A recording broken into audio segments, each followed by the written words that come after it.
Scovia Mukakayonga lives in a model settlement in Kabarore sector of Gatsibo district in the eastern province of Rwanda, but it has not always been so because she was born in exile, and at the time, Rwanda was not a country any Rwandan could live in. At home, they would tell us of Rwanda, saying it was once our home and that we were Rwandans by nationality. But going back meant getting killed. My father once came back to visit relatives and spent 2 days hiding in the outside, afraid he would be seen. He came back and told us that Rwanda was a terrible place and no one dared to go back.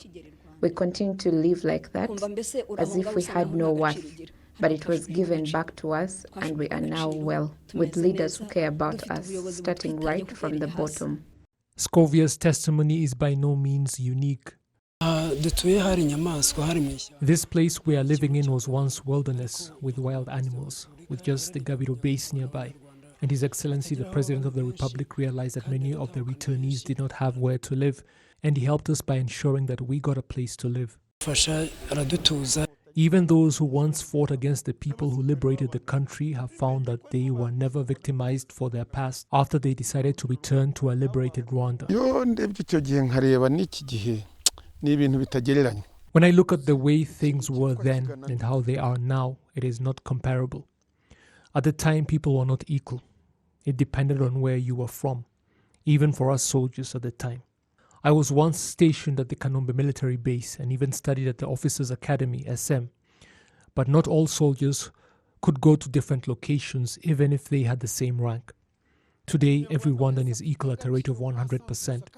When I came back to Rwanda, I competed for tenders with other Rwandans and ended up building roads, the Mazi water drainage system, and also built settlements. They never once judged me because of my past and allowed me to join other Rwandans in building the country. Indeed, Rwanda's leaders today have continuously urged all Rwandans to return because there will always be room for them in the country.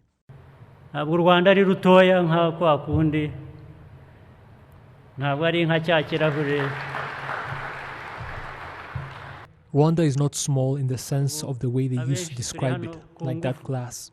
Most of us are here as a result of force. It used to be that there were those who would tell us that the country is small, that we could not all live in it, saying we should remain where we were, basically saying we should be like water that could not fit in an already full glass and spilt over. We refuse to be that water that spilt over, and we fit in that glass.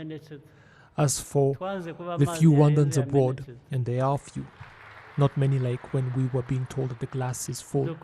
Every day we tell them that they should come back home, and there is every shred of evidence that shows that no Rwandan should be still living abroad, that anyone who wants to return is free to do so, because it is their right and they would live in peace. Those who lived in Rwanda before the country was liberated say allowing so many to return from abroad has presented opportunities that should not be wasted. When people were repatriated from abroad, we saw many opportunities as the business community. People came from all over the world bringing their personal experiences, and we all benefited because before, living in isolation meant trying to figure things out on your own. Now, however, we get to learn from others from all over the world, and it increased investment opportunities and also improved the way we operate. 26 years after liberation, Rwandans have achieved a lot, and the country's leaders point out that trying to destroy that progress is not something that can be achieved easily.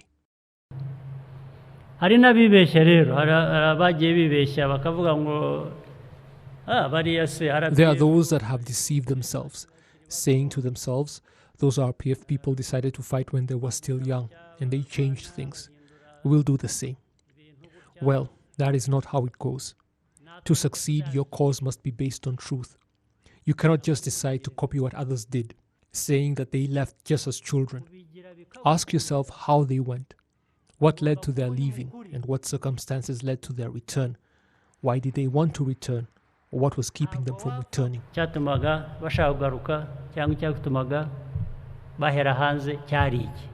Experience has taught Rwandans that policies of divisionism can only destroy, which is why unity has continued to prove a potent catalyst of development.